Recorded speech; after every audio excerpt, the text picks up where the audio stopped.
1 minute.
Occurred. You will be hearing from myself as well as Mayor Jacobs in just a moment. Then she will be followed by a representative from the FBI and the FDLE, the Florida Department of Law Enforcement, and the fire chief who responded to this emergency this morning. But let me just share some details with you. At about 8:03 a.m. this morning, we received a 911 emergency call into our communications center about an active shooter situation here at the Fiamma Incorporated business. This is a worldwide business that primarily provides accessories for RVs. At about 8:45 a.m. this morning, we were dispatched here to this call. Deputies arrived on scene just 2 minutes later to the active shooter call for service.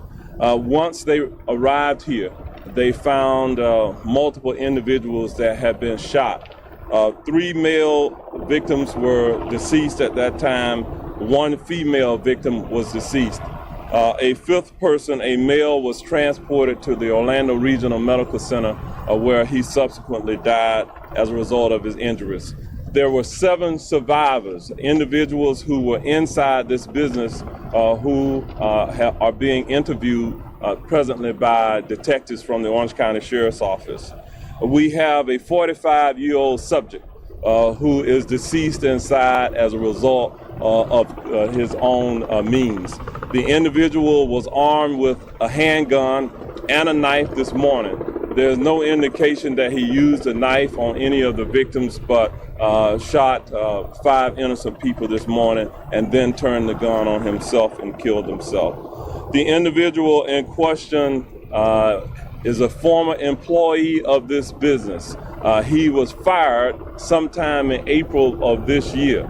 So he was a disgruntled employee that came back to this business this morning. In terms of our history of this business, we have very few records of any significance here.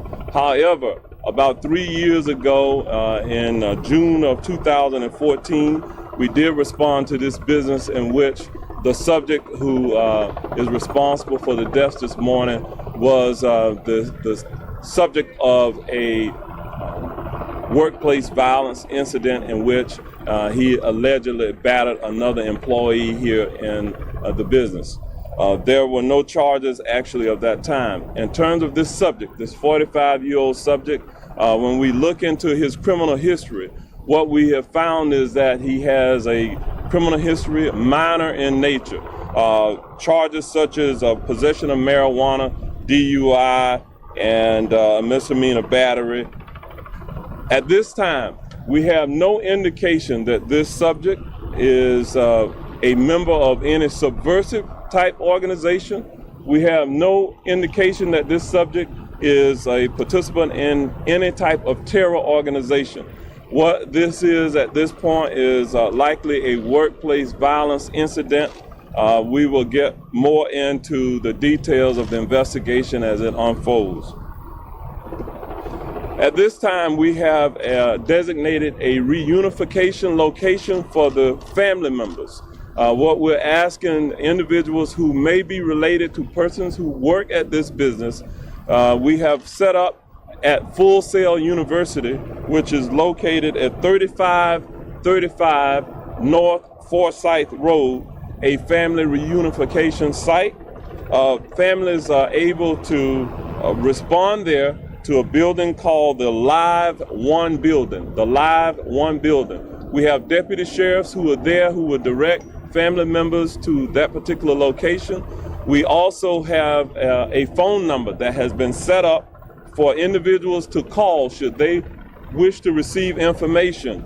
The phone number is area code 407-679-0100, extension 3087. And I'll repeat that, area code 407-679-0100, extension 3087. At this point, I'm going to ask Mayor Jacobs to come up. She's going to make some statements from a community perspective. She will then be followed once again by the local representative of the Federal Bureau of Investigation, and then the special agent in charge of our local Florida Department of Law Enforcement, and then Fire Chief Otto Droids will come forward. We will then take some questions after they speak. Thank you, Sheriff. First, I wish to express my regrets, my sympathy, my sorrow for the family members and the friends of those that we lost this morning. Unfortunately, we've seen this play itself out in our community and in other communities across the nation. And it is incumbent upon all of us not to become complacent or become callous to these horrific situations, but for each of our citizens to be vigilant. If they see something that seems abnormal, they need to say something. I want to commend Sheriff Demings and his entire team that stands behind us, our first responders, for their swift action to be on site and to assess the situation as quickly as possible. One thing we know about Central Florida is we have expert law enforcement men and women, and we have a community that cares and that has shown that compassion time and time again. And a community that I know will display that same compassion for the families that have lost their loved ones here today. Thank you.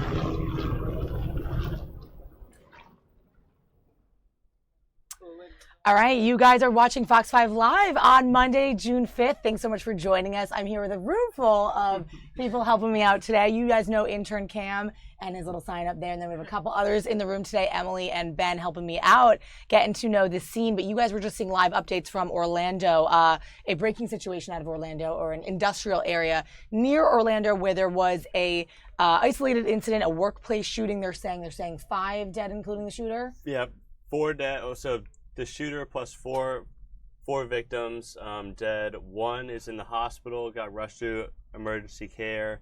There were 7 more people inside the warehouse or whatever the actual building was who survived unharmed. And the shooter actually was a